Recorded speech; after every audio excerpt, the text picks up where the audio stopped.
I was 17, coming home from London. It was a few days before my birthday, before I turned 18. I was on the train coming home from London, and as me and my parents were getting on the train, this cute blonde girl came and walked down the aisle and sat next in the seat where I was going to be sat, next to me. And so my parents were sat opposite me.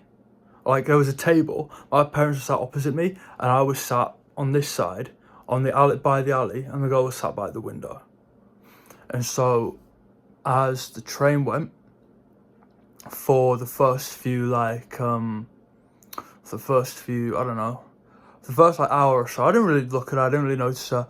You know, I'm quite social, but I was like, meh, I'm already talking to this one girl, I don't think I really need to talk to her or engage in any conversation or social interaction with her. But then as the train, as we kept going, I was like, why not talk to her?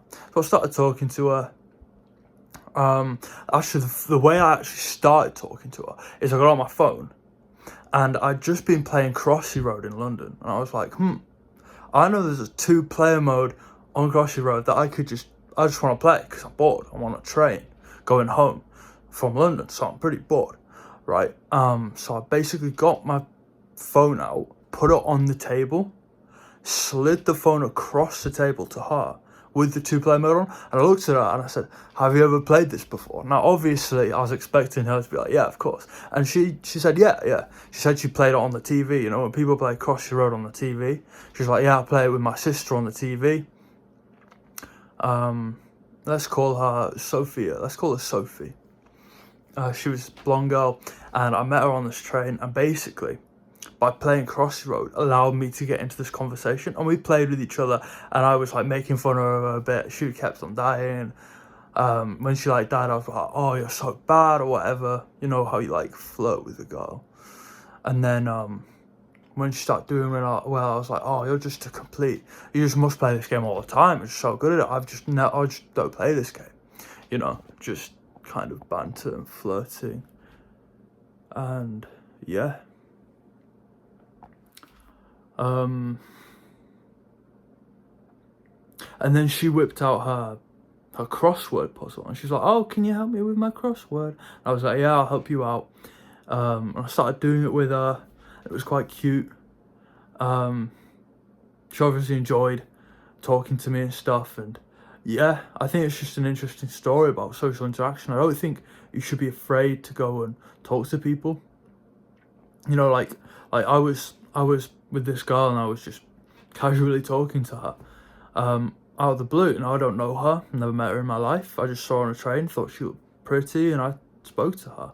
And I was kind of flirting with her. We had a good conversation going on, a bit of a bantery, flow state sort of conversation. It was good.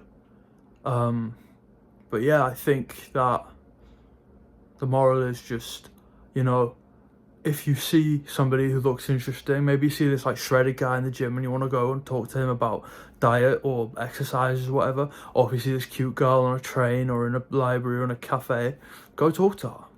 Go walk up to her and talk to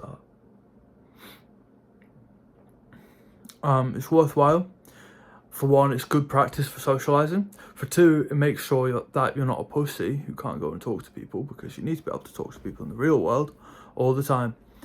And it's just polite, and it's good. I mean, you get more out of it. If you don't talk to them, you get way less out of it. But if you do talk to them, you might end up getting some joy out of it. And you also get skill out of it. You get to develop the skill of socialising with people. It's really good. Develop your charisma. It's worthwhile. And if I can do it, you can do it too. If I can do it, you can do it too. Whoever the fuck you are watching this. Hopefully, a younger me. But yeah, that's the moral of the story. Talk to people. Do the hard work, especially when you don't feel like it. Mwah.